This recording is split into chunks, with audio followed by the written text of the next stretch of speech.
Hello, wonderful people of the internet, and welcome back to another thrilling episode of the hit show Maybe It's Bunnies.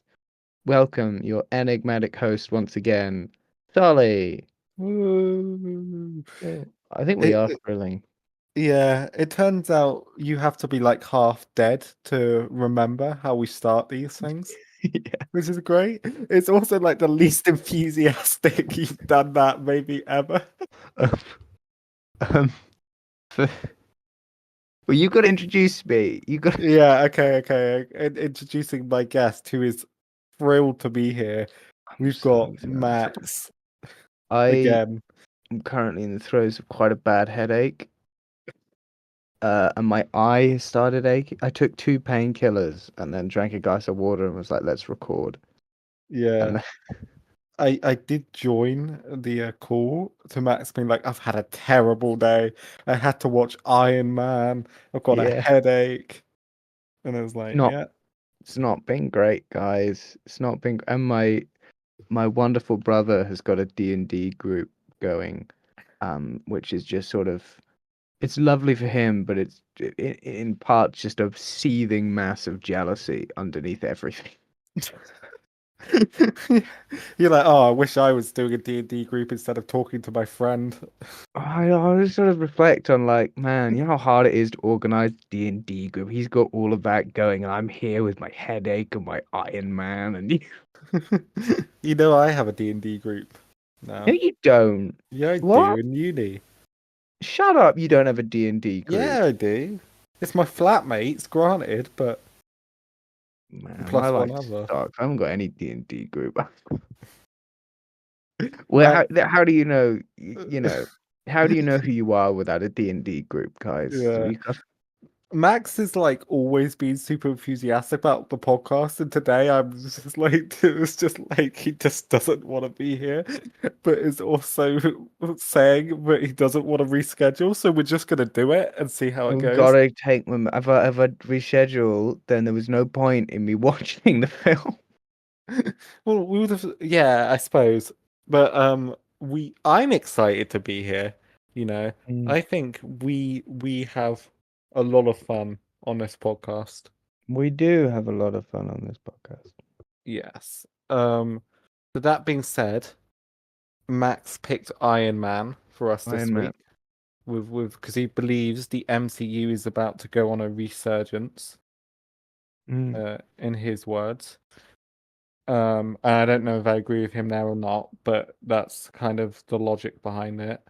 So we've kind of we've our first bit of Marvel talk ever, right? Uh, Have you done yeah. a Marvel episode? We've never spoken about Marvel ever in our lives before this. This is it. This is Yeah. um. What is a No. Marvel? We What? don't know. Isn't he that DC guy with all the family? The Yeah, red suit. yeah, Um. yeah. We've been a DC powerhouse for a while. By that I mean we did two DC episodes. 3 years ago. Yeah. Um. That's us, the powerhouse. That's us. Oh. And we're going classic with Marvel now. Back to the step one of their cinematic domination that's Mm, sort of taken over and changed the face of Hollywood in the last decade. yeah, yeah, for sure. The last kind of decade and a half, I guess. I mean, it's Yeah. kind of faded now, right? This film came out in 2008, Max. Yeah. That's crazy. Yeah. Marvel's kind of It's old, but then we're kind of old too, I guess, by that same I mean, logic. We're old yeah, like Iron Man. We're I Iron am Man old. old man. Yeah. Your old man and my iron is old. That's what they say It's about the not. podcast. It's like when Marvel Comics did all of that like old man Logan stuff and like old man Quill, old man Iron Man. Yeah, yeah, and it's Oh just us talking about DC. man, yeah. So this film actually came out the same year as The Dark Knight. Oh, Yeah. okay. What a Guess crazy year. yeah. Guess which film got more traction? Um, Well, I mean, that is quite debatable actually, because like The In the Dark short Knight, term, it was definitely The Dark Knight, though. yeah, The Dark Knight I think is certainly remembered better than this one Mm. is. Um, This this one but is that whole. Yeah, go on. no, I think that's something we should really talk about is the serialization of cinema, the serialization of films, which is really something that was around before in Mm. Hollywood, but Marvel's sort of boosted it to its absolute limit, Yeah. meaning I don't think very many people think about Iron Man as anything other than a stepping stone. Yeah, but I don't know if that was the case when this film was in its and like foundations. Do you know what I mean? Like this film Yeah. can quite easily stand alone in a way that most MCU films nowadays really couldn't. Like Yeah. if I threw this film at you, Max, Mm. I was just like, hey, here, have an old film, have our old man Iron, and you'd be like, I thought that was you, and I'd be like, no, no, no, no, no, it's this film, and Yeah. you went and watched it, which you'd be dreading, and it would give you a headache, but you would go and watch it. You it would be easy for you to believe it's not connected to a larger franchise. I mean, I wouldn't believe that if the roles were reversed because I'm more intelligent. But for you, I Mm. think it's not a. Well, it depends on whether you know it depends on whether you know the comic books or not, I suppose, right? Mm, It's like if you know what's up with the comic books, as soon as Shield gets mentioned, you're like, oh well, obviously this is part of a bigger universe because you brought these guys in. If you've got yeah, no idea who they are, just a really weird quirk that doesn't make much sense. I mean, I think they're used all right here.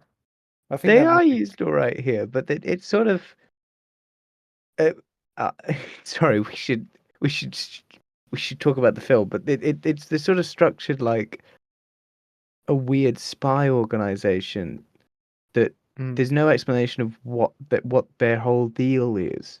They're just no, they guys that show up.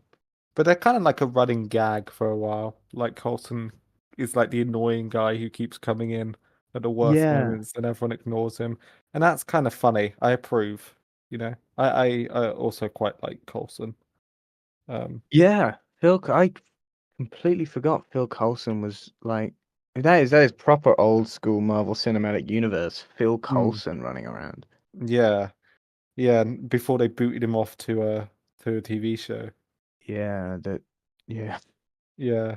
And then he kept running around no matter how many times they killed him off. Uh Have we clarified whether Agents of Shield is canon or not? it it depends on who you ask, I think. That means probably not. Um, I think it's all canon. All of it. all of it. All That of is it. very Marvel. Yeah. Everything's canon. That genuinely Marvel Comics runs on that mentality, man.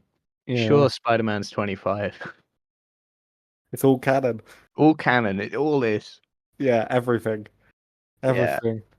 The yeah. the fucking Marvel film from the 80s about Shield with a white Nick Fury, canon. It happened. Hang on, Howard wait. the Duck, I canon.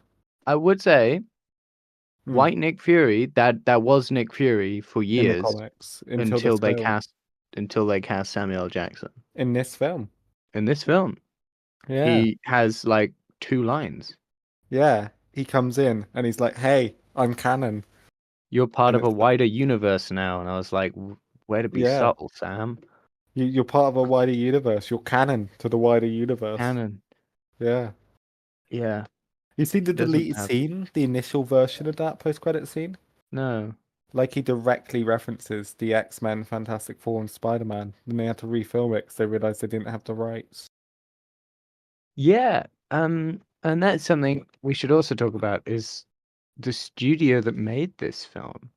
In fact, Mm. why don't we start with that because that's sort of the thing that instantly struck me.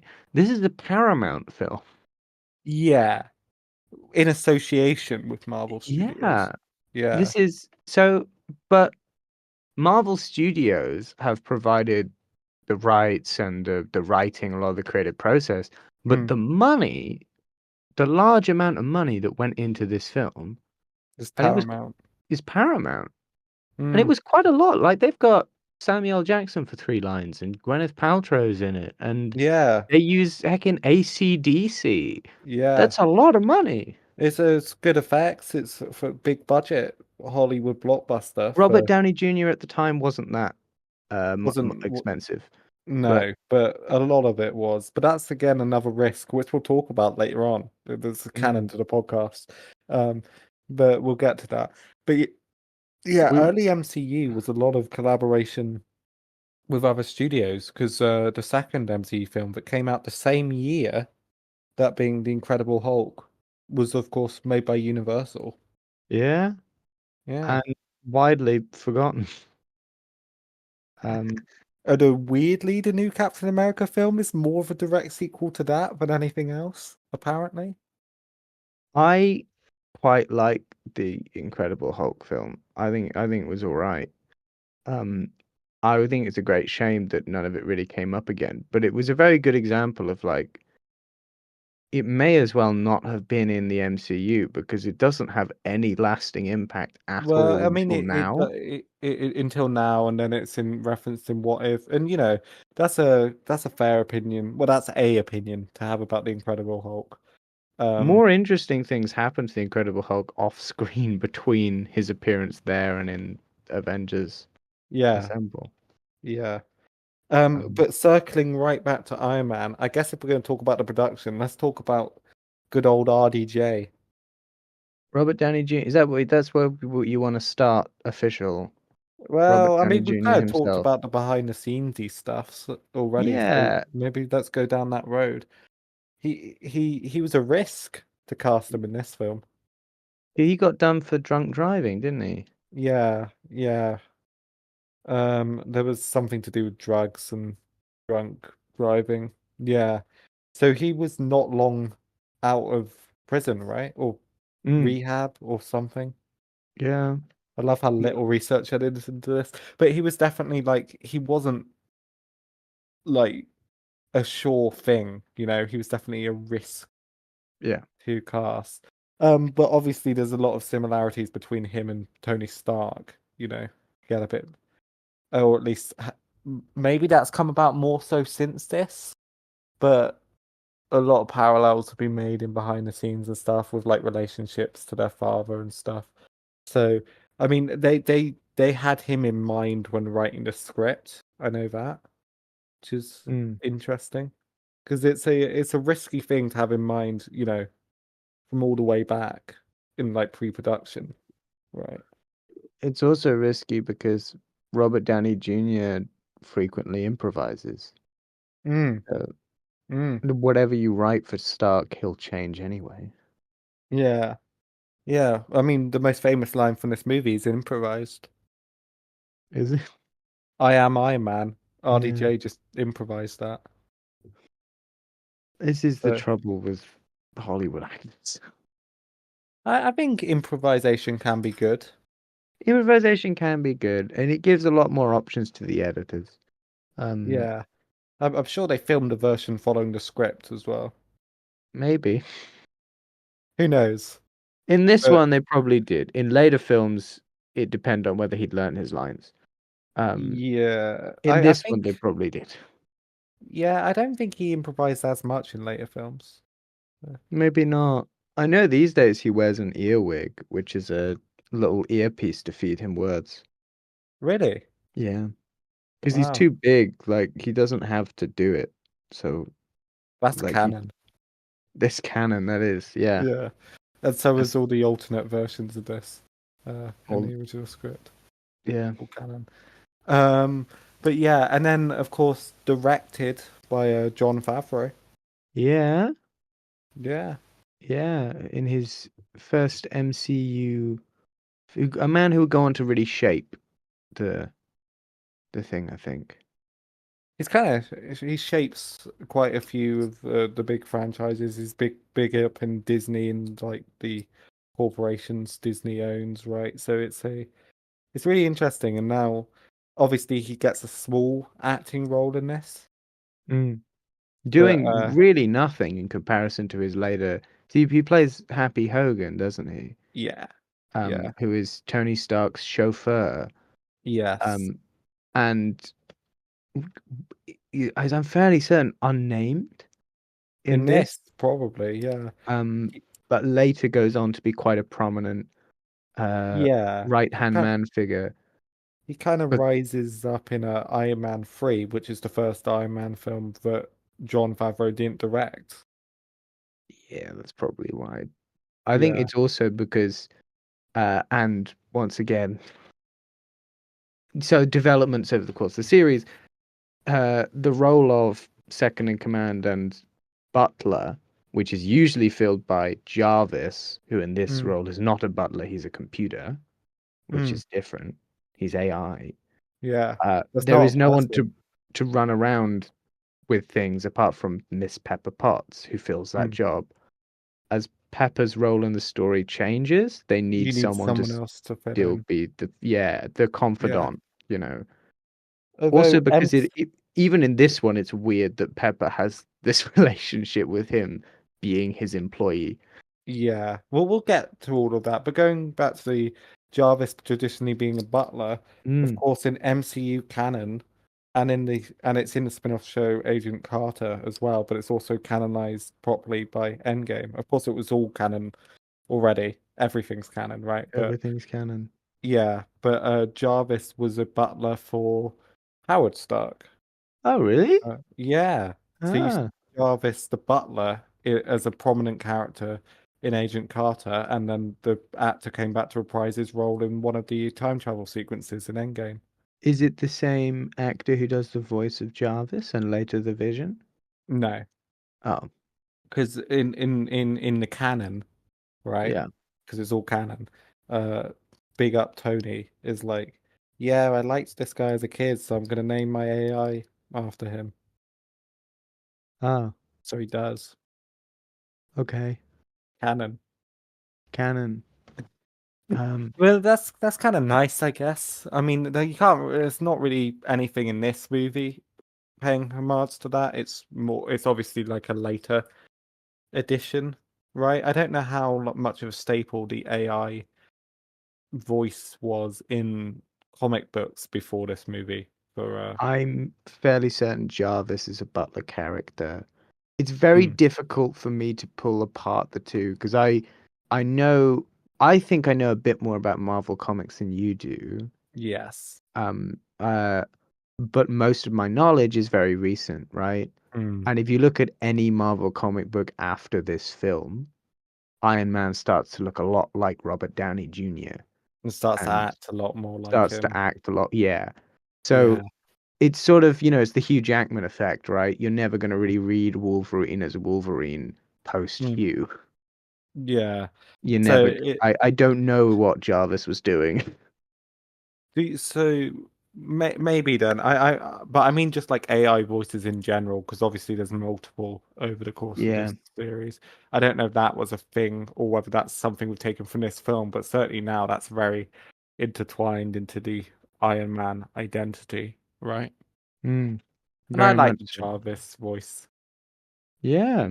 It's fun. It's like hi, British. Yeah, I'm Ah. British and an AI. And honestly, the guy who does the voice, I cannot remember the actor's name. I Who also believe plays is Vision. yeah, he's the longest serving MCU actor in the franchise other than Favreau. Really? Well, think about it. This is film one. I RDJ suppose Rhodey's gets recast. RDJ gets knocked out in 2019 with Endgame. Gwyneth Mm. Paltrow hasn't shown up since then, but the Uh, Vision is very much a prominent Nick character. Fury. Nick Fury, that's true. That's true. No, Mm. Nick Fury is still around. Nick Fury's arguably more prominent now than Vision Yeah. because he No, Nick turned up Fury. more recently. but he doesn't do anything in this film. No, that's true. He's just there. I was like, hey, I need to He's talk to you about the Avengers and yeah, also Spider-Man, depending on which version's canon. they're all it's all canon. Both of them. And I Yeah. got the name Avengers from Captain Marvel when a cat scratched out my eye. Did he? Yeah, it was Did on he a get plane. the name from Captain Marvel? Yeah, it was on her plane in the Captain Marvel film. That's canon.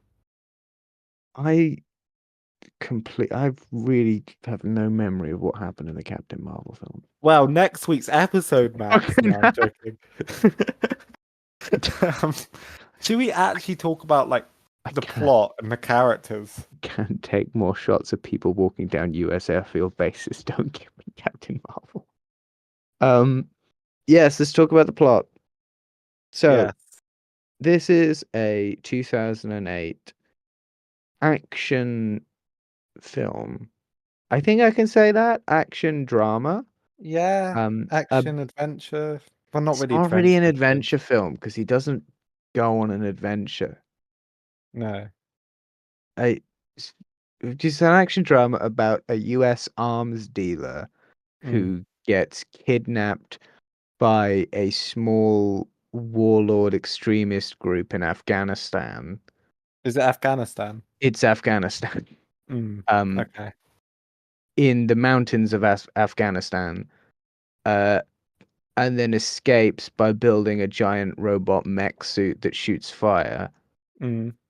and then builds a better robot mech suit and then tries to help out in Afghanistan. And it's about how he butts heads with his ethics about being an arms dealer, his business Mm. partner who likes being an arms dealer, and the US military who like him being an arms dealer. Mm. And he that's and he's a yeah, that's the plot. That's a broad story.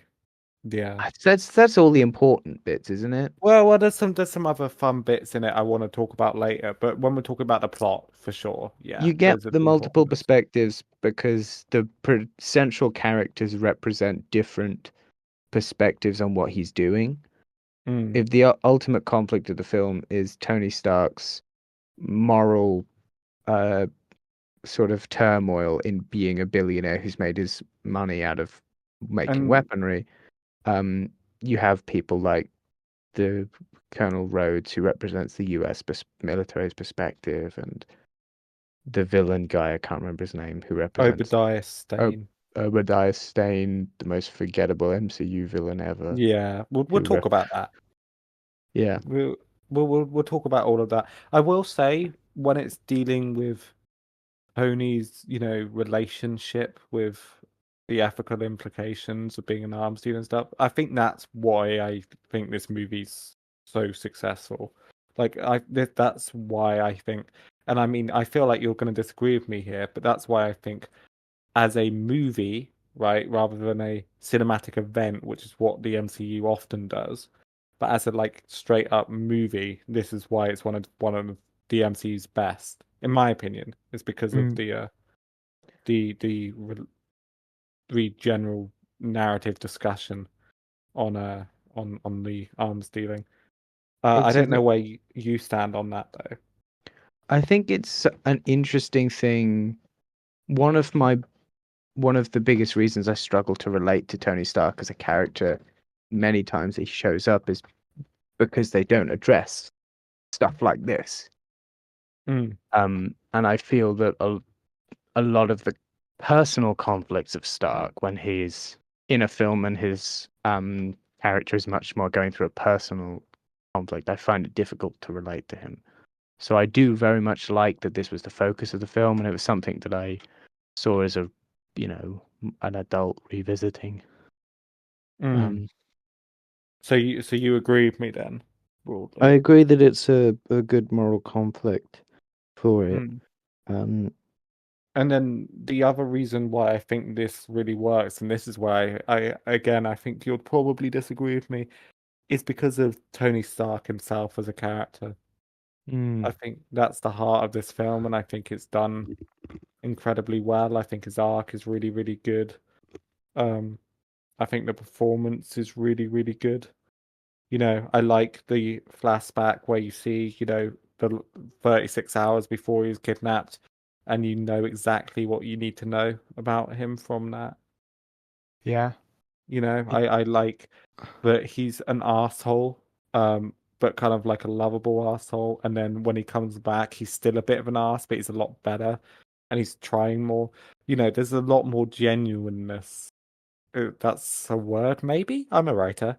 Um, when he's like comes back and he does the press conference and he's sat down with his cheeseburger and like trying to talk out why he's like making the decision he's going to make, than when you see him interact with the press at the beginning and he's um like, oh, weapons are the best way to get peace and stuff. That feels a lot more fake and a lot more, like him being a dick than what you get. And it's believable, right? It's a believable shift while Mm. still being the same man. Yeah. So I really like that. But I also think you're a big Tony Stark hater. So I'm a big Tony Stark critic, is mm, what I would say. I think that his Stark story is very much the crux of the narrative, and lots of the film is bent to serve that. mm. And how, in which, like, what regard? And that's a really interesting study of who he is as a person.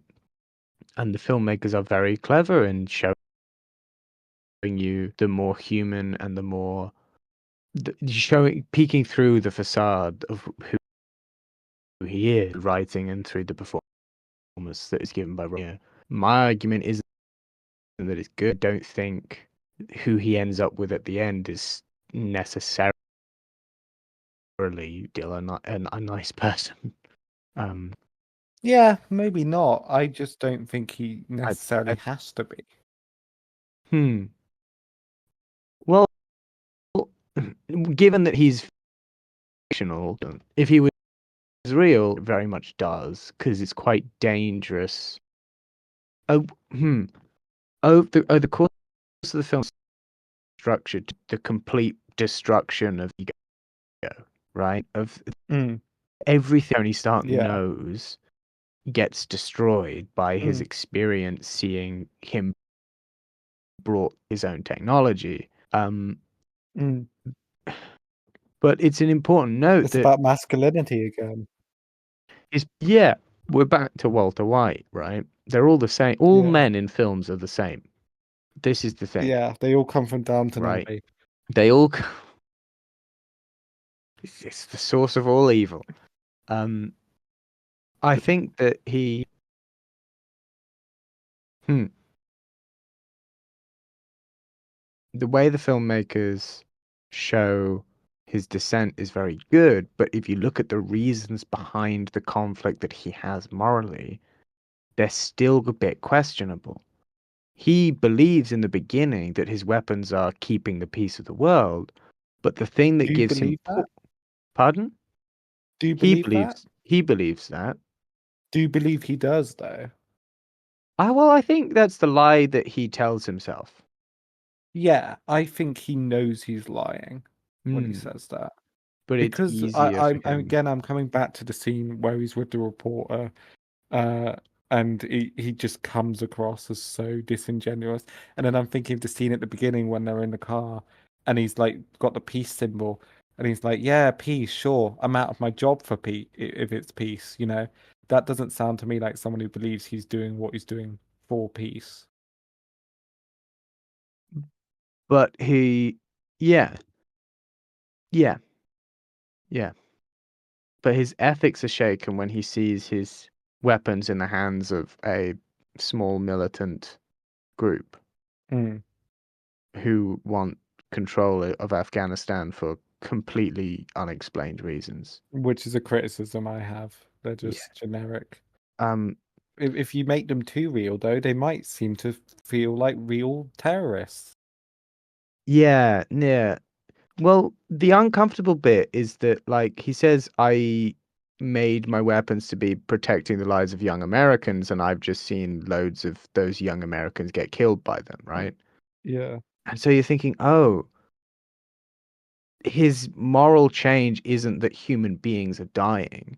It's that the human beings he values are dying. He values the lives of the American people above those of, for example, the people in Afghanistan who they're fighting. So, I I don't know because because it is a press conference, right? So it kind of okay, has no, to play into that a little bit. And I do think he is shown to care about innocent civilians, right? There's the scientist who helps him out, who does die, and that does shake him a lot. yeah, And it's his words that kind of inspire him. And when he does become Iron Man, quote unquote, as in actually go and fight, it is to protect the people of Afghanistan yes. rather than the people of America. And here's the problem I have with the place that he ends up, right?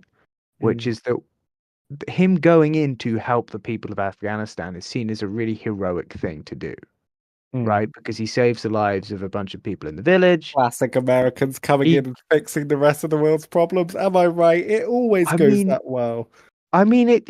it very literally is. The American billionaire descends from the sky like God, Yeah. kills all the bad guys mercilessly without trial, and then just leaves. Yeah, And that's how Elon Musk is going to save us from our government, Max. but he looks like Christ coming down doing that, right? I He don't looks know. like a God figure. I don't know that's fair. You get the perspective, and the I camera get your looks up and perspective. you see him I coming don't down. He kills everyone, leaves, and you're like, good job, Tony Stark. I still think it's a morally good thing. It What is, but the point, I suppose the point I'm trying to make is about, uh, is he's presented to be a good person by the end of the film. I personally believe he has a savior complex, and he likes to believe that he's a good person, and he well, I needs think that's to. very true. Yeah. And so I don't think he ends the film necessarily as a very sympathetic But character. I right think he's up just to someone the who, last scene, he is still having other characters questioning his morals. This is where I say that his arc has started but not completed. You see him get questioned throughout the MCU and shift and shift and shift, right? So it doesn't have to be a complete arc by the end of it, in the sense of he doesn't have to be a completely good person, because you see that develop across 10 years, right? But in the end of the film, you say he's presented as a good person. The last thing Pepper does is criticize essentially the way he's treated her throughout the Mm. course of the movie. And in that scene, you're not meant to think, oh, look at this unreasonable woman when he's a hero. You are meant to think, yeah, he was an asshole. yeah, Like, so I don't know. I mean, I get your point with this scene. It does. I won't go as far to say it feels biblical, but it does feel very American saviory, yeah. which I wish it was presented. I mean, I'm glad he went and did it because I do think it's in character. I do think it helps his arc, but I don't necessarily like the way it's done. I wouldn't go as far on it as you have. I think you've gone.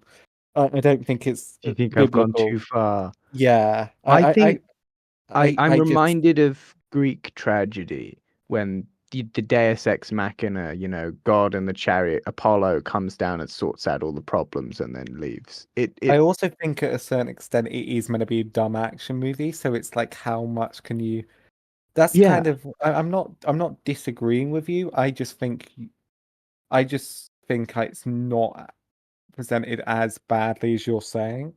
But I do also think to say the film is pretending he's a good person by the end, I don't know if it necessarily fully is. It's pretending he's better, but again, he's getting criticized right up Hmm. until the last moment, I yeah. which isn't Yeah. irrelevant, I don't think. No, it's not irrelevant. You're right. Um, Mm. I don't think the film insinuates that he's perfect or that he has fully changed.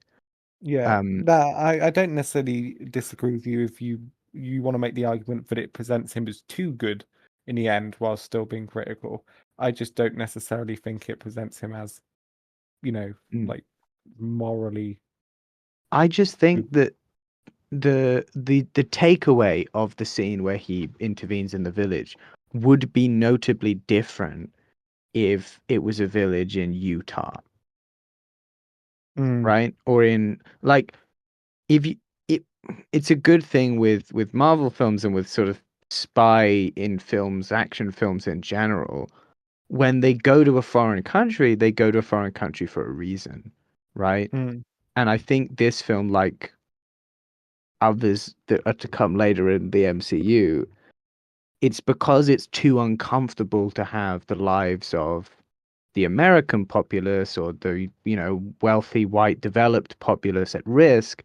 If it's far away in a foreign land, quote unquote foreign land, then it's removed and it doesn't matter so much and you can get away with a flashy action sequence and it's not quite so weird. If I he came agree in and saved the lives completely. of like a group of American people who lived in the desert, that would just be it would have a different turn to it, right? Yeah, no, I agree completely. But let me follow up with a counter question. Is that, while it is a fair criticism, is that more of a criticism of this film in particular, or is it a criticism of how, I guess, America and more broadly the West view the rest of the world and how that's presented in media? Right? Like, at what point do we hold this individual film into account when there is a general trend of that in? Do you know what I'm trying to say? I know what you mean. Yeah, yeah. And you're right. It's indicative of this is how the genre works. This is how action films work, right? And You don't have a arguably, it's somewhat indicative of American foreign policy sometimes. yes. Yeah, I I think said it. it's yeah, I'm yeah. brave. They're gonna sort everything out. They are. Yeah, Um, yeah. We'll I save think them. I think it's a. I personally believe it's a response to. Hang on. Okay. I think that an American media post 2001 is a lot more careful about showing large disasters and loss of life in America, Mm, right? This is not to say that European films don't also do this same thing of like, James Bond causes chaos in the lives of loads of people in Istanbul and no one cares, right? Because, mm. it's not in Britain and it would be a big fuss if it were in London. Like, I'm not saying this is just Americans that do this, but I think that notably having a group that kidnapped Stark on American soil would be a lot more difficult, right? Yeah. Yeah, I also want to make It's the it's the point reason with, why, like Ultron doesn't destroy a city in America. He does it in a made up fictional location yeah, because it would be vaguely so on a much. different hemisphere. Yeah, and I Yeah. get it. It makes sense because you don't want it to be as real, Because it but is meant to be a dumb action movie at the end of the y- day, but that doesn't mean it should be devoid of being criticized for that. but I agree. the problem is you're insinuating that the lives of these people don't matter as much. Because that's Yeah. why it's in a different country, because these people don't matter as much. It would mean more if they were in the US, Britain, France. I do think I agree with you now. I don't agree that that's necessarily what Tony Stark believes, but I believe No. that's how the film presents it. I agree The with you there. the reason I pick it up because you're right, you were right when you said it's not necessarily this film's kicked all that off, right? This is a Mm, thing of the genre. It's a problem with many yeah. films. It's just that this being the beginning of the MCU and the beginning of Tony Stark as a character has Mm. been massively influential. It And it, it has. Yeah. there isn't really a point in Marvel until well no, there are a couple in Avengers they're fighting people in America. But In like Endgame as well. But then yeah, it's not really civilians, so Infinity War, it's New York. it's a bit It's either I New York or Asia. It's one or that's the true. other. Yeah. Okay, sometimes it's London, but most of the time it's New York or Asia. I mean, yeah, all the people in the MCU should just move to Kansas. Nothing happens there. Seriously, what supervillain's gonna go to Kansas? No one ever goes there in any of the these films. Don't. You don't want to create a rise of anti-immigration politicians in Kansas. Don't give You that know, advice, Max. All nice. those people from what's it called in Age of Ultron? Sokovia, All of those Sokovians coming in, eating the cats and honestly. dogs. Go back to fighting Ultron. Go back to Sokovia. Oh wait, you can't because you all got killed off screen. Well, no, they do evacuate a ton of them. They do evacuate a ton of them, that's right. They do Um, make a deliberate effort to show that, they which do. That's true. That's true. yeah. I'm not when I present counterpoints like that, that's not to say your criticism's No, completely it's. invalid. I'm just trying to like be fair. I think it. I. You're right. I get annoyed a bit more about this than a lot of other people, and I'm aware that I'm giving a one-sided view sometimes. I was very grumpy when I watched the film. Um, Uh, Even yeah. so, though, I think I do take your criticism and I do agree with it. Maybe not for Tony Stark, but like for the film as a Mm. whole. That being said, I do think it is good for Tony Stark's character when he goes back and saves those people who were going to be put through similar suffering by the same people that made him suffer and the scientist he cared about suffer, right? I think that's I a mean, good narrative. in fairness, I don't know if we're that. I presume they're going to make them suffer. There's never that clarified what they want to do with all of this. I don't know, Max. You hear on the news report, you can hear us say that they're kidnapping family members and then forcing the men to either join them or die. And then at one point, you hear one of the terrorists. You know the terrorist who's not the leader of the Ten Rings, but like the number two guy. Yeah. He goes, "Quick, get the woman and women on the truck." Yeah, I Like I know. don't know. What's It's the pretty. It's pretty Well, I fun. know, but it's not great stuff. But yeah, no, I Here, wouldn't say they're going to be maybe treated we well. think terrorism is not great stuff. But are they terrorists? Like, are they? Is What anyone a terrorist? terrorism are they doing? Well, okay, no, they're taking over villages, so they're like warlord group. But what do they do? What do they want? I have no idea. Again, that's a criticism I have is that it to me feels like the writers were like, okay, we need a group to kidnap him for the plot, right? And then for a little mid story action scene to help his character show he cares about people. Okay, let's make it a terrorist group. Let's put it in the Middle East so that we can or Afghanistan. I didn't realize it was Afghanistan until we started. But let's put it over in Asia, right? So that we don't have to develop it into America because that might be uncomfortable for audiences to watch. And because Americans don't really know politics over there, we can just make it a nondescript terrorist group because they'll be like, yeah, of course. There's loads of terrorists. That's how it felt to me, at least. Yeah, Like it's almost like we don't have to try because people will accept that there's terrorists in that part of the world. So why give them development or clarification? very true. I Oh no, mean, we can call them the Ten Rings for the comic book reference. they're not really. I suppose the reason I struggle to believe in their thing is they don't have a belief. They don't have a goal. No, I agree. I'm saying it's stupid. That was a criticism to Yeah, clarify. I'm just saying it's I think as a whole, right, the protagonists in this film are done significantly better than the antagonists. I think that is true. That is true. But I would argue we don't get much depth on Rhodes either. It's mostly Pepper and Stark who get True. the I like time the and attention. performance of Rhodey a lot. Um, Yeah, I like the other guy they got to replace Don Cheadle, who replaced Terrence Howard in later films. But I do think Terrence Howard does a good job here as well. But I meant predominantly, I guess, Pepper and Tony Stark. I do think are the mm. highlights of this And film. I Yeah, would go on. like to move on to talking about Pepper Mm, in a minute, but I would first like to pose this question to you. mm. Um, So originally, in the comic books, he's not kidnapped by the Ten Rings. He's kidnapped by a communist supervillain called Wu Chong, Oh Wong God. Chu, Oh God. called Wong Chu, who is a commander during the Vietnam War. Wait. Okay, that was a different stereotype than I Which thought it was gonna be. Does that make me more or less racist? I don't I know. do, I do.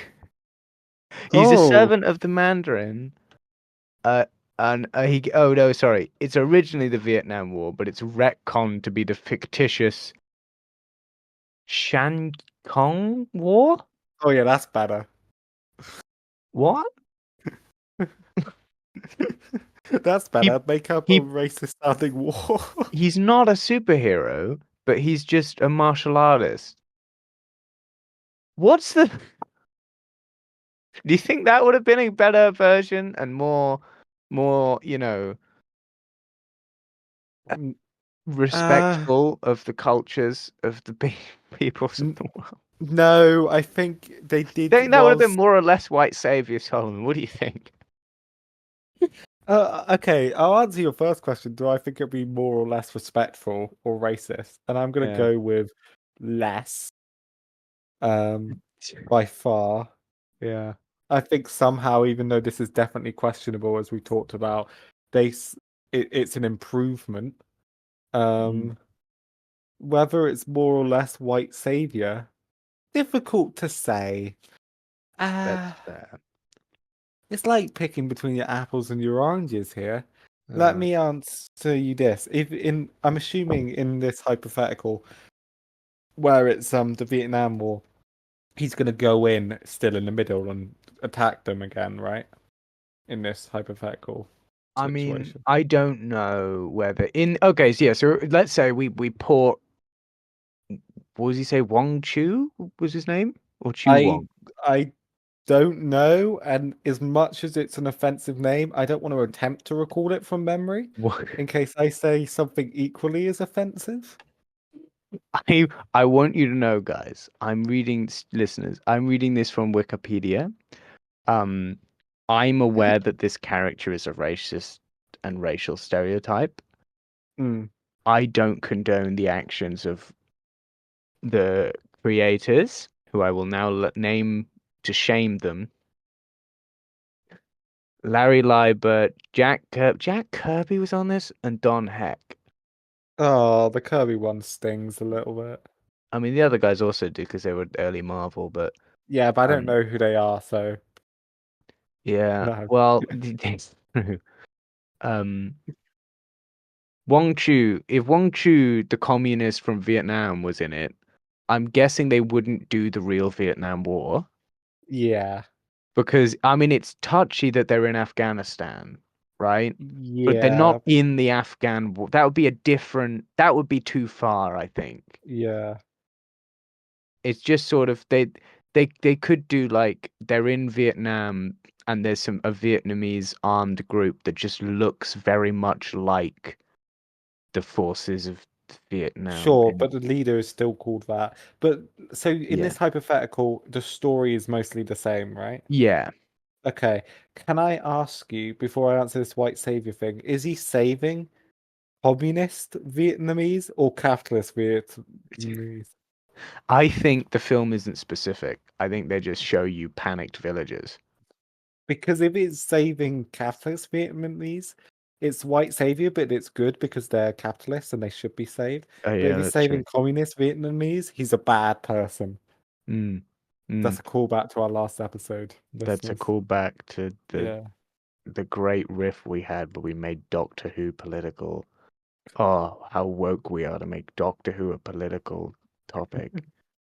Um, and now look, we're gonna find some way to make this incredibly political film about something completely nonsensical. You watch, by the end of this episode, we'll have related this to heckin' anything. It's Um, canon. canon, all canon. Right. What were we talking about? Should we move on to Pepper Potts? Yes, Pepper Potts. I want to. say if Pepper was presented any differently here, I would call this film sexist. Hmm. And let me explain, okay? Because the way Tony treats women, and women are presented in this a lot of the time, is pretty bad. But the fact you've got a woman in the room with agency who's kind of like slaying it up to get down the Gen Z kids canon, Yeah. um, Canon. yeah, is the No cap. fact no cap or W, bro. Yeah. The fact you got her like kind of calling him out for it makes it seem like the film is going, yeah, he's pretty fucked. We acknowledge that. That's the point. Do you know what I mean? But if you didn't have that, I mean, it would come across a lot worse, I Yeah. think. It surely isn't. Well, it definitely is not passing the Bechdel test. There are two female characters, and both of them are seen to have a degree of agency despite Mm. their influence on the plot. So Yeah. Well, Pepper I has a big influence on the plot. she well she sort of does. She kills Obadiah. Yeah, but I mean, well, here's the thing, right? She That's has a lot of woke, man. agency because she's Jiminy Cricket, right? She's Tony Stark's conscience. She's the voice of reason trying to talk him down out of a lot of these things. Yeah. Which is something What a that unique take for a woman in an action movie. yes, With groundbreaking stuff here. honestly. Oh, um, and the other prominent female character is the journalist, Mm. um, who I can't remember the name of because she's that consequential. Who would be Uh, much better if he didn't have sex with her. yeah, well, she's used as an example of him being a womanizer. Um, Yeah. And and I'm saying you could have used a different example because the fact she's the one who calls him out on his ethics at the start, and then in the middle of the movie kind of points out, hey, your company's doing bad stuff and questions him on his ethics again. And this time his opinion changes, right, on how she's doing it. Like mm, before he shut her down, now he's like agreeing with her, makes presents her as having a very interesting moral code, and then how he interacts with it both times shows how his morals have shifted, having it being the same person that does that, yeah, right? And it's a nice reflection of the press and his criticizers and stuff. But then the fact that he sleeps with her diminishes that because it mm. kind of makes her seem less like she cares about her own morals. Do you know I what I mean? I would say it diminishes Stark more than it diminishes her. I don't think that the journalist character is ever presented as not having agency, even in that the act of choosing to sleep with Tony Stark, I right? agree. I just don't think it helps that entire thing. No. I think it would be better if he sees women often as like sex objects, right? And it That's would how be we're shown in the beginning. Yeah, yeah, but and it you would know, have been good for him, I think, in that scene to try it on and then not get anywhere with her and then bring home like a different woman or something. Because I just kind of feel like it's like you've got someone who disagrees with him, but because he's, handsome and like a flirty, she chooses to go with him. And it's kind of like that kind of diminishes her going against him. I don't know. but It kind of makes it her seem more of a joke than it like an mirrors actual. it. I would. It's a similar criticism I think you can level at Pepper, that her role as a character is secondary to the function she needs for the plot, right? Mm.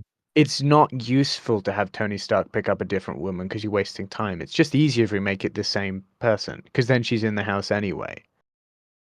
Because that Yeah, makes more I sense know to what what Tony's doing, and he's the I know what protagonist. you're saying, but I do think it makes this portrayal of women worse. The It fact does that make this portrayal of women worse. yeah. I agree with you. I think it's because both of the women in the story do have agency and are very interest and are that do have agency, but they often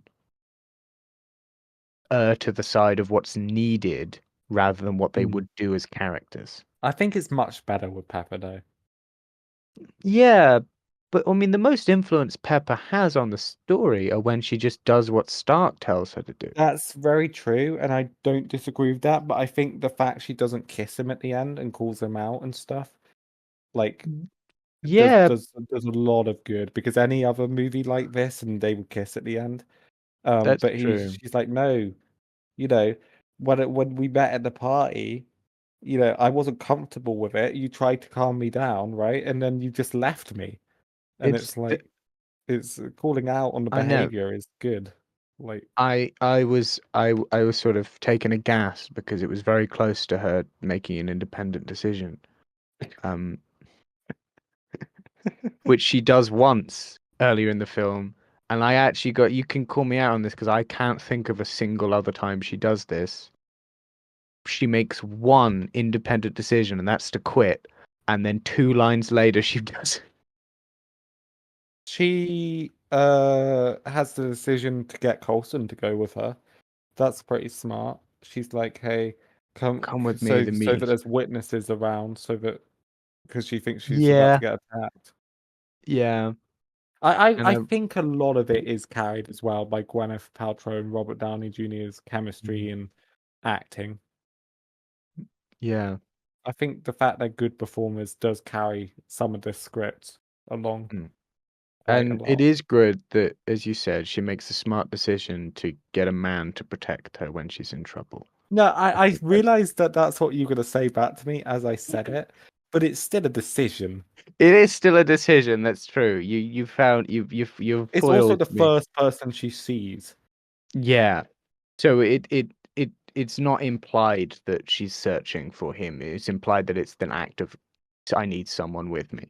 So that there's a Um, witness it around, just happens to be a man. the most qualified person she could have found on short notice, and the Yeah, man.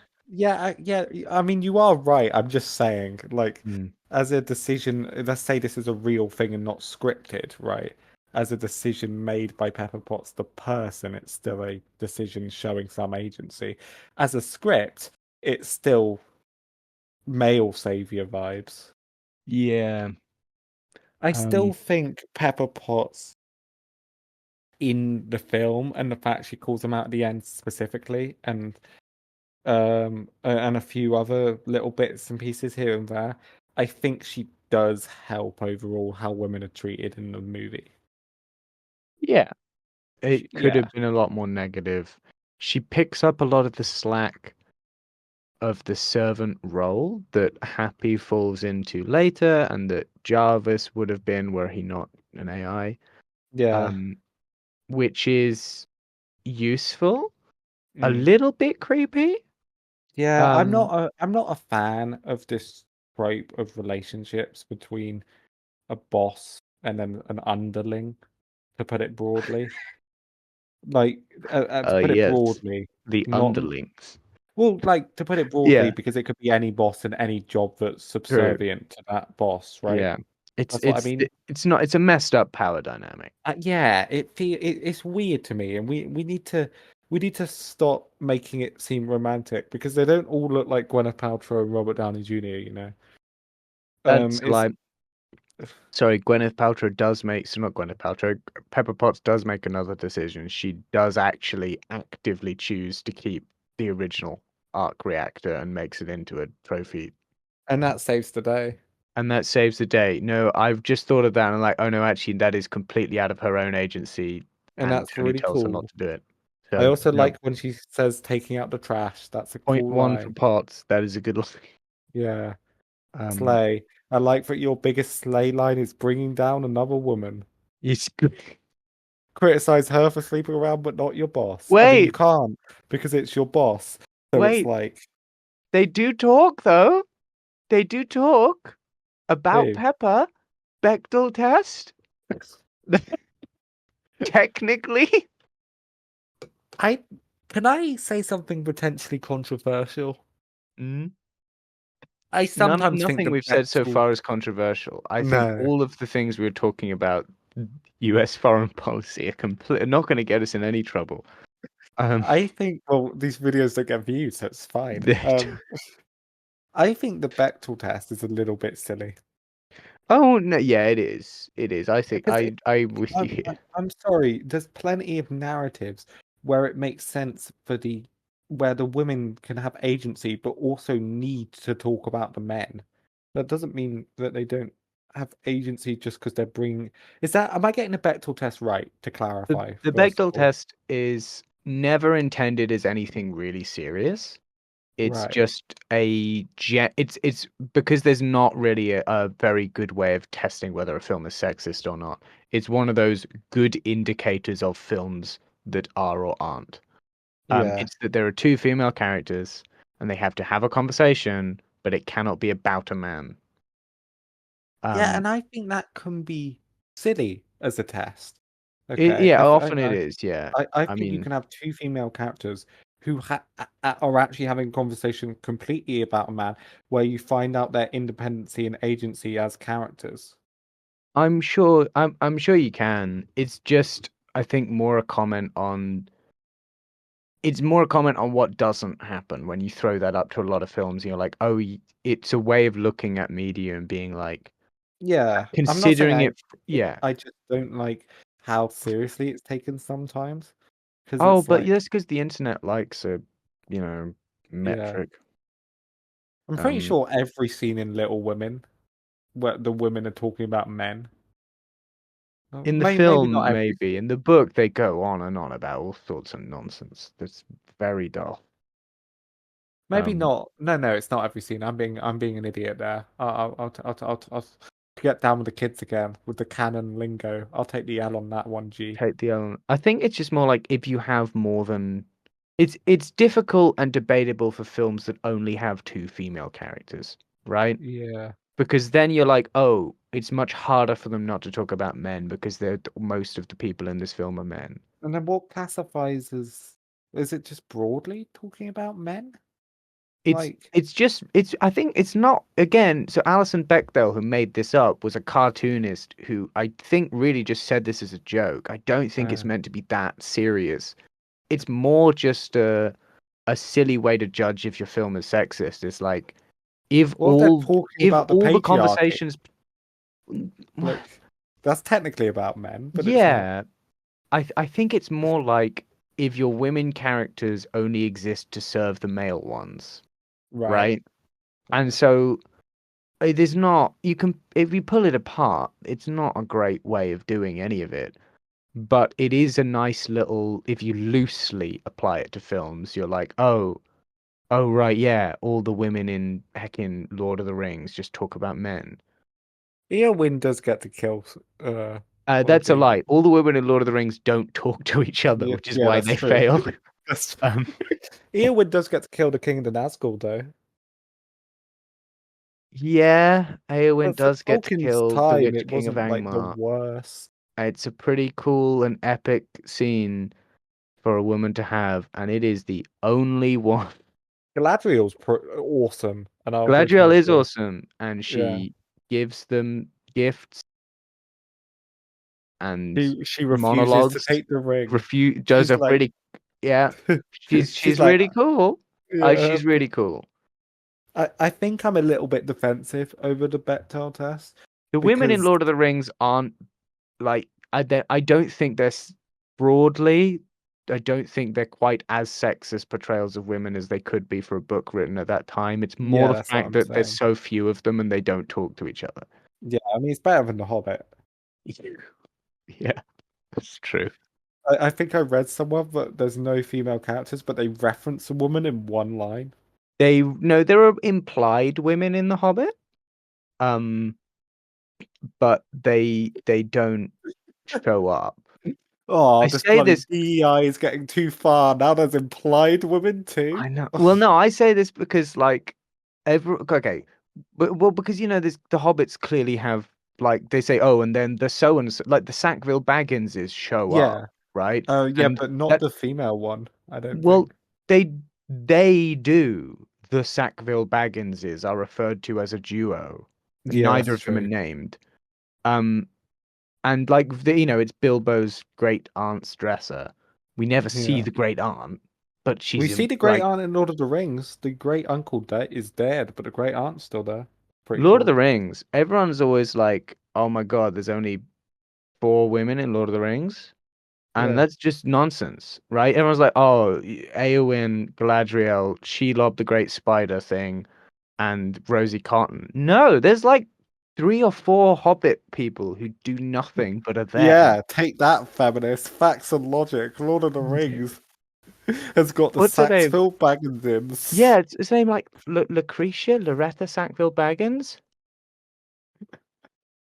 Um, she's the only female character who Mm, debatably appears in both The Lord of the Rings and The Hobbit. true. But the Lord of the Rings is when the Middle Earth started to go woke a little bit. That's true. Tolkien differed from his roots. Um, I think when it comes to the Bertolt test, is that what it's called? Labella Sackville Baggins. Did you just check? I've just looked it up because I was like, no, her name is weirder than that. Lobelia Is Sackville it the Baggins. Bechdel test or the Bertolt test? Bechdel, by Bechdel. Alison Okay. Bechdel Yeah, I think is I'm the test. defensive over that because, as you know, Max, I am a writer. Um, and I spoke to a friend who I wanted to get to proofread when I got Yeah, sections Alice. done because I'd like lots of different people's opinions, right? But I'd like some female friends' opinions and I'd like some male friends' opinions. Because part of it is that I don't know how well I'm gonna write from a because there's a lot of inner monologue, right? And I've never been in a woman's head, so it's like I would like that perspective. And I was talking about that, and she was like, "Does it follow the Bechdel test? Does it pass the Bechdel test?" And I think maybe I'm a bit defensive because of that. Um, but I was just like, I don't know. You know what I mean? At the end of the day, I'm writing the story, and all of the female characters I've got, I believe, have agency. And maybe when it's read, someone will show me that they don't, and then I'll make those tweaks. But it's like I don't want to I guess be thinking about that when I write it because I just want to write what's right for the characters and the story, It's okay. you know? But maybe that's a me issue. But it's definitely a me No, issue. it's a writing issue, and it Mm, depends on what theory of feminism you subscribe to. I think, mm. as much as I can talk about theories of feminism, In this Iron um, Man podcast, men in this, discuss feminism. I think, okay, Men we're both. solve feminism. That's the This title. it's not the title. It's the title. You're implying that Canon. feminism is like a question that needs to be solved. Feminism? It's, Question mark. That's the other canon title. we, it's the original draft of Iron Man script. I think I think the problem. Okay, we are both men, right? Mm, So the idea is that if you write characters that you know, right? yeah. But the problem Yeah. with male writers is that either they tend to write women in a sexist way, in which Mm, we can talk about. I personally think it's not that hard to not do that. I mm, mean, hot take, you just don't overly sexualize the female characters in comparison to them. I don't feel like it's that hard. mm. Um, but you can still write women as if they are men, or write women with a male gaze or a male perspective, Which is and ultimately what I'm worried about. that's the difficult one, right? Mm. I My friend it, was joking when she said that as well, but I was remember. but it's a genuine question within Yeah. writing things, right? And within creating and playing Mm, characters, and it's something that is becoming more and more complicated now. mm. Because where do you stop, right? Yeah. Um, I think that it's a very interesting question about whether men can write convincing women at all, and there are some people who would say no. Yeah. Um, And I'm perfectly it's not coming from an arrogant point of view of, oh, I'm sure I'm going to write them perfectly. So if someone tells me I'm wrong, I'm not, because the conversation did start with me saying, hey, I'd especially like your opinion on how well I've presented female characters here, because I'm not a Mm. female, so I need to you I know, think it's so the same due diligence you give anyone who has a perspective that is considered considerably removed from yours, right? yeah, Like, exactly. can you write about a working class character if you are not a working class writer? Can you write Mm, about homosexuality if you don't have a same sex attraction? Can you mm. write about French people if you're heckin' Dutch? Where's the Yeah, of course you can if you're Dutch. You're basically French at that point. there's no, Like, no offense to our European audience, but come on.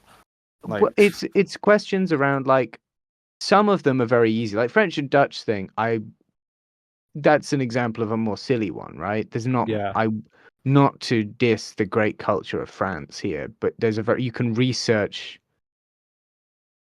French culture. It doesn't I don't know that's why you'd different. want to. Ugh. The French is a great culture. I really like France. That It's a might wonderful make me place. have to get different guests next time. I'm gonna suggest a French language film for my next. Well, it's my turn this week, thankfully, for all of our self-respecting British listeners. Um, we there's still a question even with can you write about someone from another culture, right? No, I agree. I agree. And I'm not It's a much smaller anti. question than can you write about the female experience Yeah, thing? I'm not anti a female's perspective. In fact, I welcome it. I just don't think the I just remember feeling like that's an unproductive question to ask in some Mm. ways. And that's what. But then she was joking, and we both had a good laugh about it. I But I yeah. remember when I was studying poetry, Mm, someone made the point about sort of the rise of women in poetry in the late 20th century and the 20th century in sure. general, really. Female poets have been around for years and years and years, but like popular, Mm. the In ability for mainstream women to have poetry. more popular published work came with the rise of feminism and the idea Mm, of sort of yeah, you can tell it's a female poet because they tend to break the rules a bit more. And I always used mm. to think, well, I guess so, but that's not. I don't see why being a woman would mean you get to do that. Can I not break the rules? Um, and I think it reveals the another big thing, which is it depends on when, Yeah, right?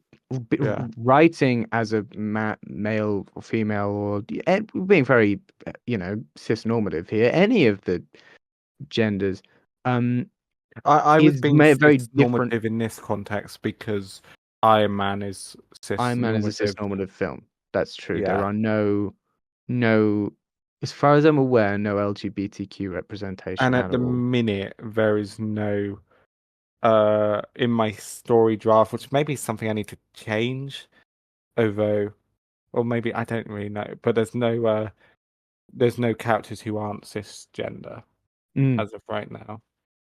I mean, yeah, I think it's different writing now as it was then. The reason that Mm, I believe that the reason that female poets, when tended to break the rules a lot more and redefine what you could do within poetry in many wonderful and incredible ways, was because they were coming at it from a completely different way of looking, right?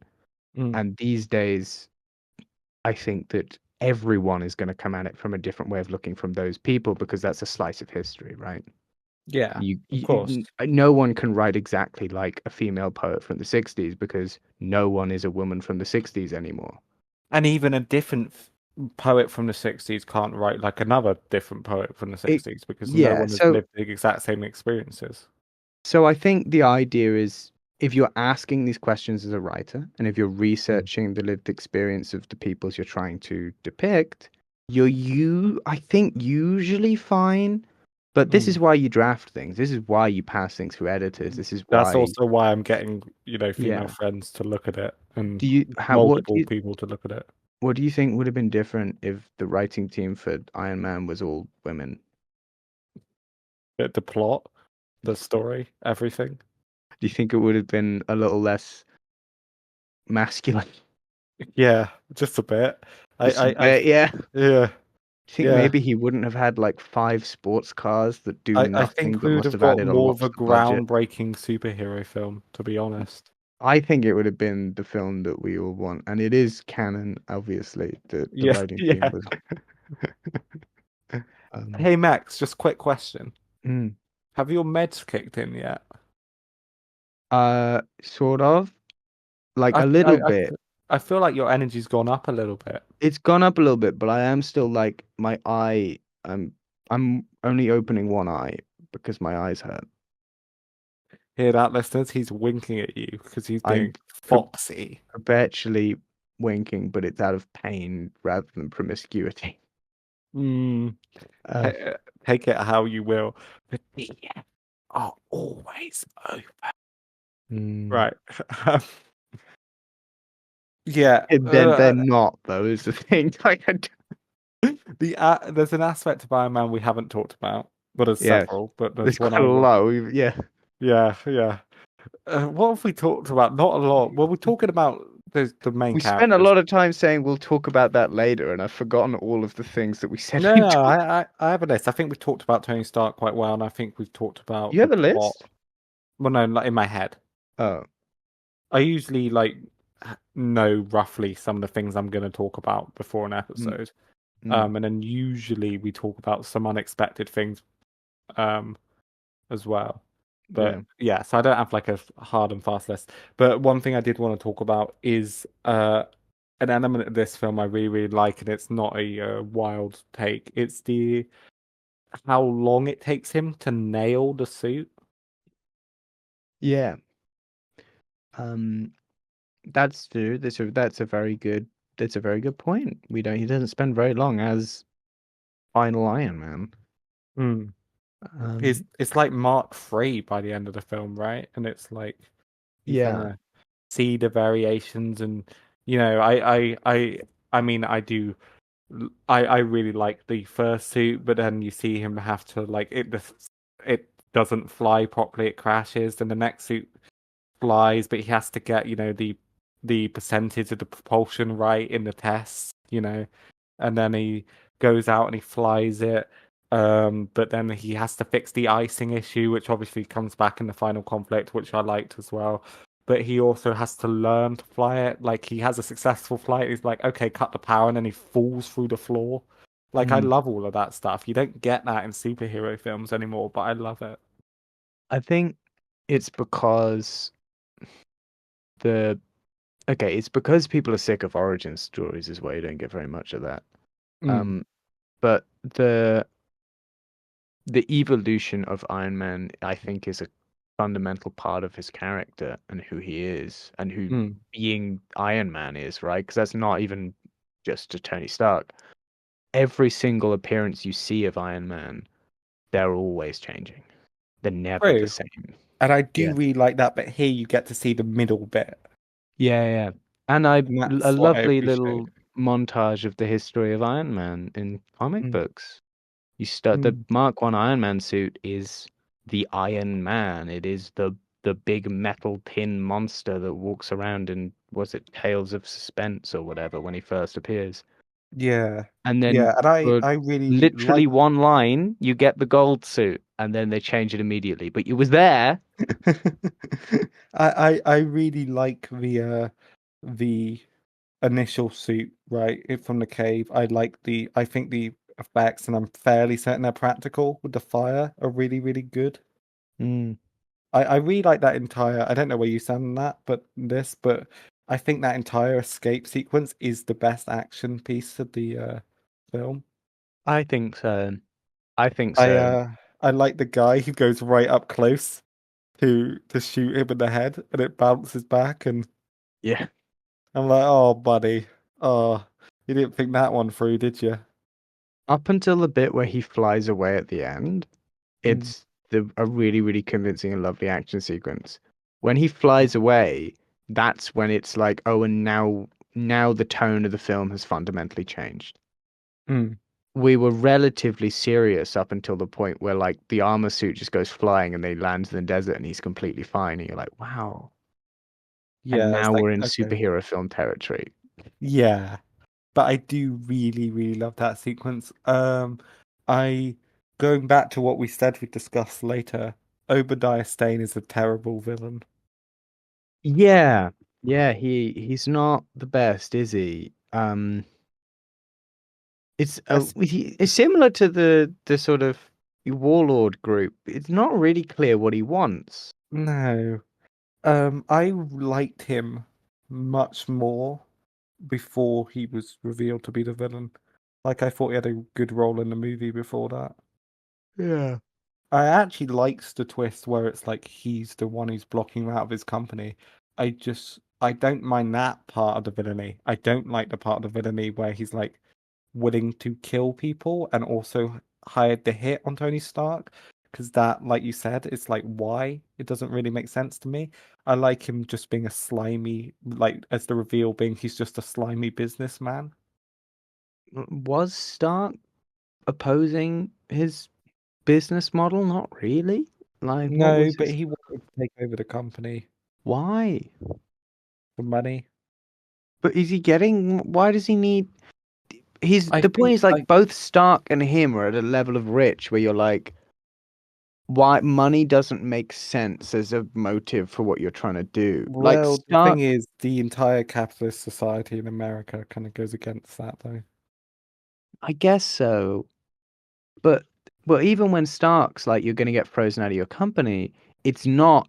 Then you will, you'll be destitute. You'll be out of a job. No, of Neither of course those not. things matter to Tony. It's and then they will continue to make weaponry, and your Yeah, legacy but will I be there. think, but that's part of what I'm saying. I liked him, the idea of him being the friend mentor figure who then turned on Tony because of the weapons thing.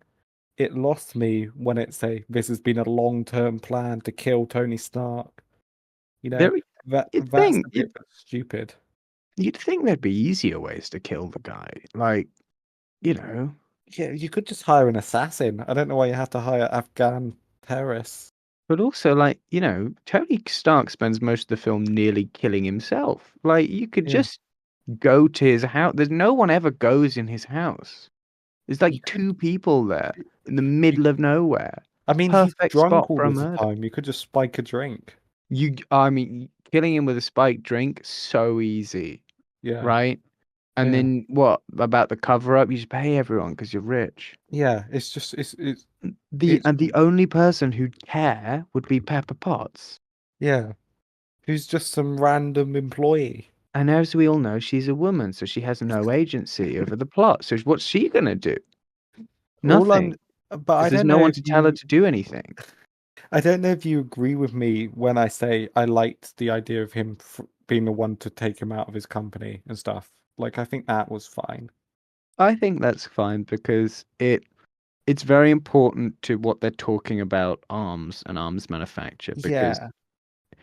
you can't make Rhodey the villain Mm. because vilifying the US military would be a step would be a bit too political for what the film's going for. Yeah, they're not brave enough to do that until Avengers, arguably Winter Soldier. But even so, like it's useful to watch in the thanks for the credits of this film. The U.S. Department of Defense was thanked, which means that some of the locations and vehicles were donated or were allowed to be used, Yeah, they and are genuine. It's the Captain Marvel problem, right? Where it's like, yeah, you can for without if you're not going to pay top dollar to get your own jets, mm, you've got to make a film that is nice about the US Air Force because they're not going to let you use their jets otherwise. yeah, yeah. Um, Um, yeah, that's and the I only think problem with Captain Marvel. which we're obviously covering next week, canon. Um, Canon. the other thing I that I didn't like about Obadiah is even if you want me to believe he's willing to kill Tony, which is such a big jump, right? And it's not explained why. and it's not a arms manufacturing thing because he hired the terrorists at the beginning, you know. But he's also now willing to kill Pepper, which he doesn't have to do. And then he's also willing to just kill random civilians. But he doesn't like. He says he's gonna kill Pepper, but he doesn't. No. He's got a bad case of needlessly monologuing, Yeah. And and but like but did you get what I mean? He picks up a car full of people for no reason. Why yeah. is he suddenly just like evil but not in a capitalist way? Just evil in a supervillain way. And why does he activate the Iron Man suit anyway? But yeah, he doesn't need to. He doesn't need. He did like what? What are they going to arrest him for? He If he hasn't done if anything he didn't illegal. if he didn't do that, yeah. Oh, sorry, Also, he hasn't done anything illegal that they can prove. why? Well, no. To that point, why the hell did he upload the video from the terrorist organization to the company system? Yeah, Here's a video of our CEO being kidnapped by terrorists on the company's Wi-Fi, like documents. what's the? Yeah, I mean, I think they just realized they didn't have a final action scene. his They suit, need by the way, makes no sense. whose suit? His suit, the big suit, right? Why? Well, because Tony Stark's is small enough, so you're like, well, his fingers are in the fingers of the suit, Yeah. and like a Yeah, that's a good dreadnought, point. like something he. It's not like he's moving in the chest and then the arms are like just copying that. His arms are not wouldn't reach past. How does he move the? Mm. Yeah, He's also terrible at using it. I do yeah, like when he's like got the minigun and he's like firing it and then Tony's like arm flaps open. I think that's a cool shot. At the same time though, just tilt the gun slightly up and you've killed the man. yeah, but it's just I don't know, man. You just if you wanted to kill Tony Stark, it's so easy. You paralyzed him. You could have just shot him. That why Oh yeah, yeah, he literally has the paralyzer. he paralyzed him, took out his heart, and was like, "Guess I'll assume you're gonna die," and Yeah. leave. And then there's the classic. And then there's I mean, he could have just sat there and waited if he didn't want to leave like bullet holes. Then there's Yeah, also he has private assassins because they go with him and kill all of the Ten Rings members. yeah, So yeah. why does he need the Ten Rings? So in what? This is what I mean when I say the plot like is kind of dumb, but I like Tony a lot, so it kind of carries the entire movie. It's Mm, just all you've I got going I for it. don't like Tony very much, so he doesn't carry the movie for me. As in, He's I think fine. Tony's done well. He's done well. Yeah. Yeah. Um. It's difficult to live in a post Elon world and be like, yeah, Tony Yeah, I was Stark. gonna say he feels too much like Elon Musk now. I But think, and here's I would say the biggest criticism you can level at this film is what it did to Elon Musk's reputation. yeah, Like, especially when they put him in Iron Man 2 as well. Well, people yeah, don't remember that, but it's very much a like, oh, I don't think he'd have the cult following he did if there wasn't this portrayal of a, CEO out to quote unquote save the world. mm. I think you're probably right. Oh, The right. vibe I got while I was watching it is he kind of feels like an Americanized version of James Bond in a way. Tony. Yeah, in some ways. In some ways, definitely, but James Bond has a different level of arrogance. Yeah, but Um, that's why I say Americanized. It's like a different type of oh, arrogance. yeah, that's Instead of true. like being a subtle spy, he's in a big robot suit, but the kind of things he's doing is the same. I would say credit to the filmmakers though. Mm. Um, Tony deliberately doesn't earn his level of arrogance. James does. Like Yeah, it's a flaw of a James Bond film if you don't respect Bond, but it isn't mm, a flaw of Iron Man that you don't respect Tony. yeah. Um, And yeah. No, but then you're very right. I think it's a very good and apt comparison. yeah, and then I don't know what else there is Well, no, well to talk now we about. need to talk about the elephant in the room, which is every single other piece of Marvel Cinematic Media that followed from this film. Yeah, which is Launched why we're more. now going to review every single film and We're TV gonna show do it right starting with now. Captain Marvel. The entire canon.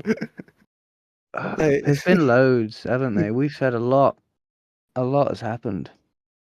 a lot has happened. Do you think that if Incredible Hulk had come out first, the MCU would have still happened? Yeah. Really? I think so.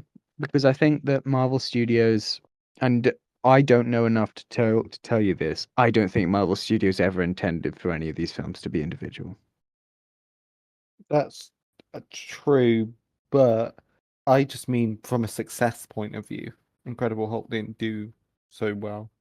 I think it would have done because they would never have developed one in isolation of the other, Well, right? yeah, that's true because Iron Man and Hulk came out the same year, so So even if the Hulk came out first, the question is really like if Iron Man didn't come out, would it have done yeah. it? And that's like I don't know. But Mm. they were coming into it hot with a no, we're not mucking around. This is a series. This is going to be ongoing. We are going to be making a universe. And This is I think from the beginning they had Iron Man planned to be the main character. yeah, Because for if you better look or at for worse, Phase, he did. And yeah, I think that a hefty influence in why they made that choice was the fact that The Dark Knight was coming out that year. mm, And everyone's favorite billionaire from DC yeah. was going to have some competition. Well, you got America does like their billionaire superheroes, don't they? There's quite a couple of them, yeah. There, Yeah. there's genuinely quite a lot more than there should be.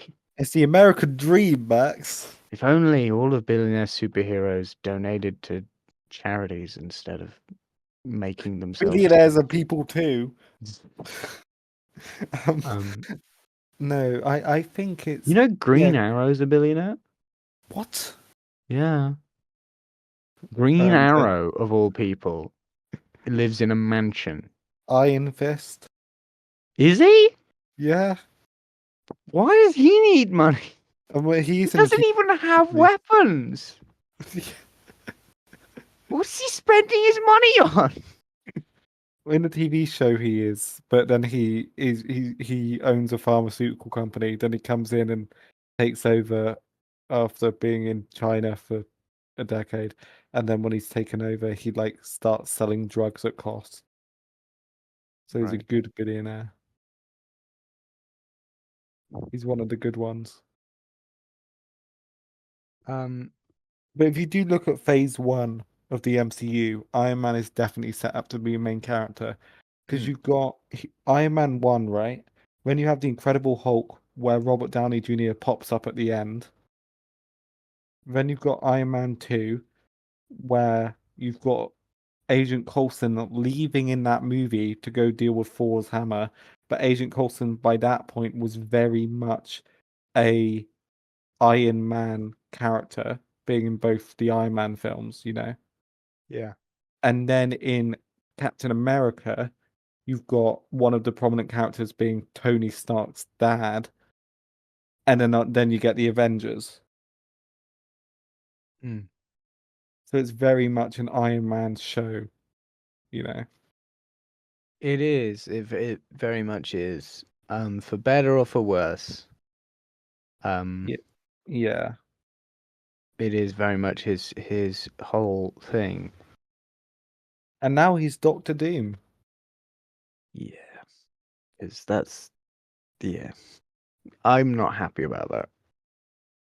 You think it's going to be some multiversey hijinks?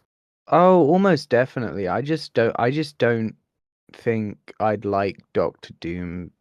I think Doctor Doom needs space to be Doctor Doom, you I know? agree. We don't need like they're gonna have to waste time talking about why he looks like Tony Stark. You're like, oh, just give us Doctor Doom. They just needed people to watch it. Don't How know much if they do. money did you paid Like, RDJ to come back? you don't need. This is the thing, right? He's not a risk anymore. No. Contrary to where he was at the back of the thing here, you know. Mm. Now he's the crutch. Mm. I think RDJ's best performance isn't in the MCU. Wild take, I know. Um, I think he's best in Oppenheimer. I've heard he's really good in Oppenheimer. Yeah, I think he won an Oscar for Oppenheimer. proves that he can be a good actor. Proof that Robert Downey Jr. has a heart. Proof that Robert Downey Jr. isn't phoning it in. That's a reference to Iron Man. It is a reference to Iron Man.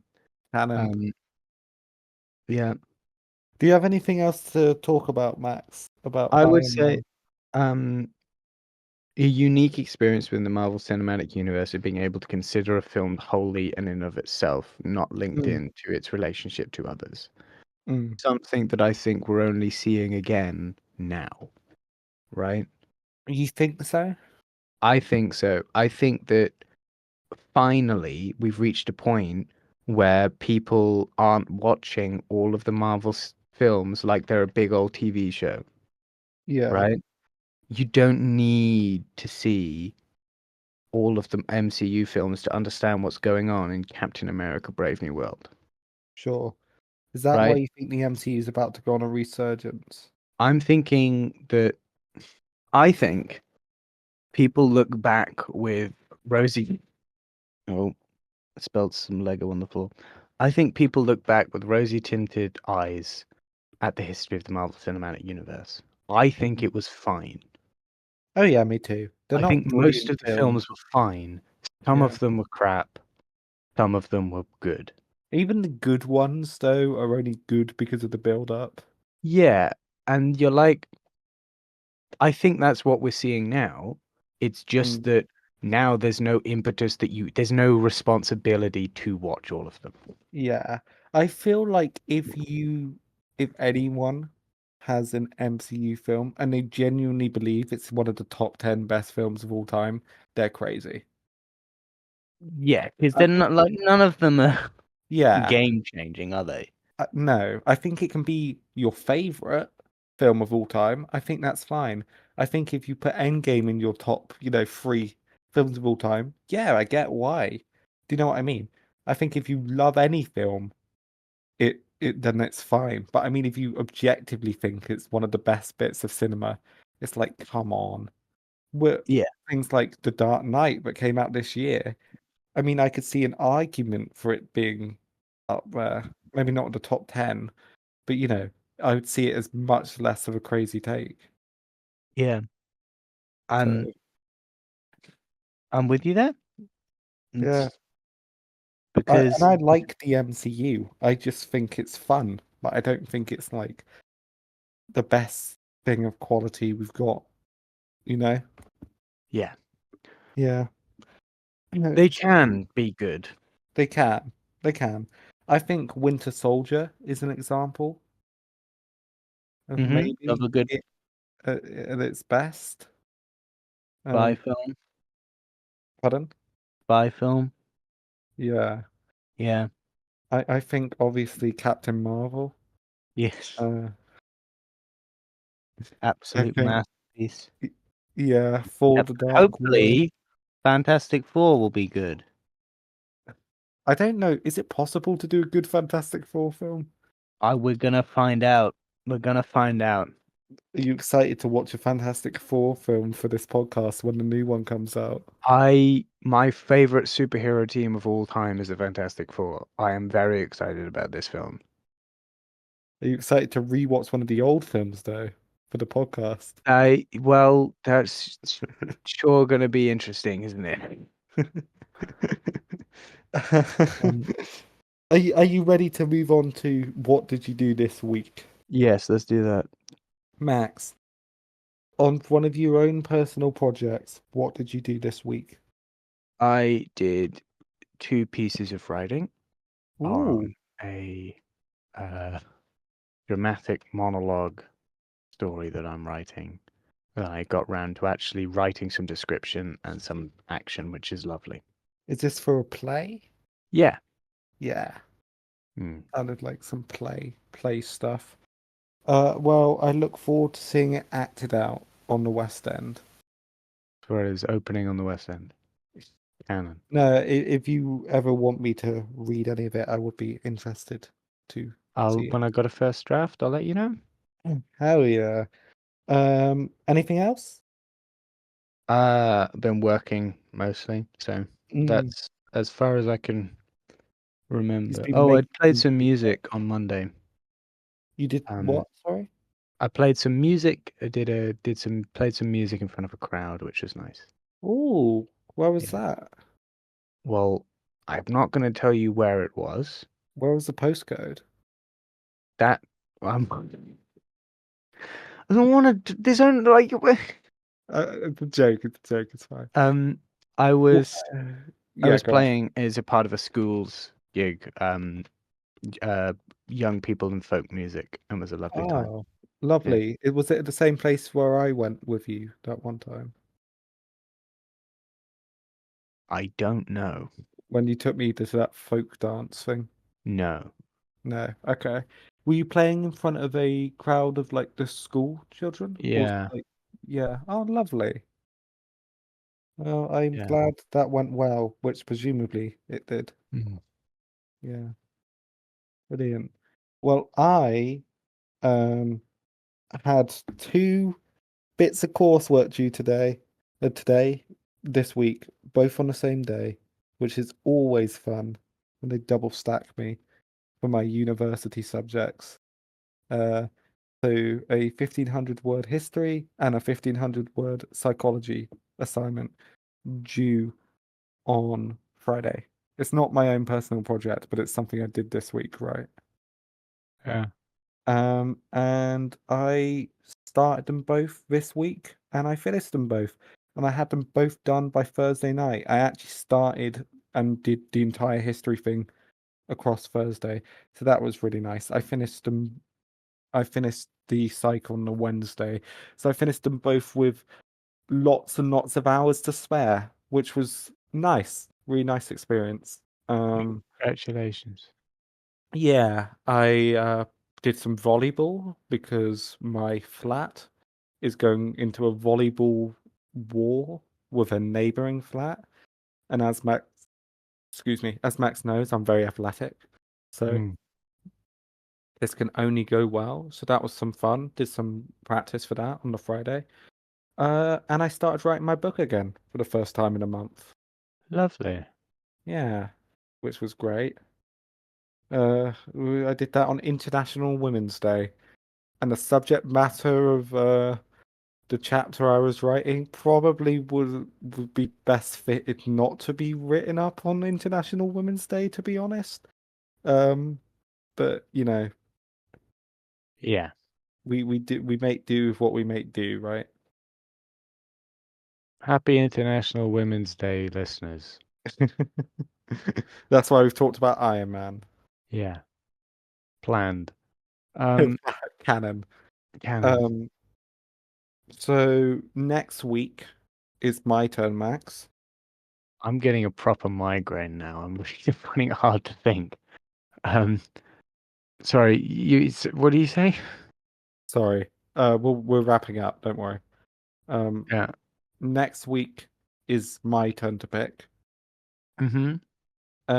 And I think it would be nice for us to do the Lego movie. Oh, that's a really good one. I want to Yay! watch the Lego movie again. Yeah. And maybe we'll bring in another guest for an upcoming episode as well. Oh, really? We'll see. Well, potentially. I don't know. We'll I'm see. gonna get ousted from my guest. position. Yeah, Max won't be there. It'll just No, be that's me true. and someone new. It's been a good run, guys.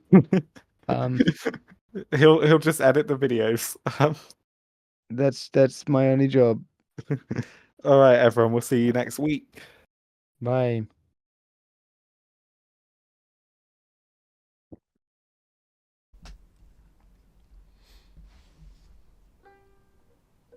Thank you for taking the time to listen to our show. We hope you found us interesting, or at least so-so. You've heard us talk together about whatever's on our minds. We apologize the conversation was not more streamlined.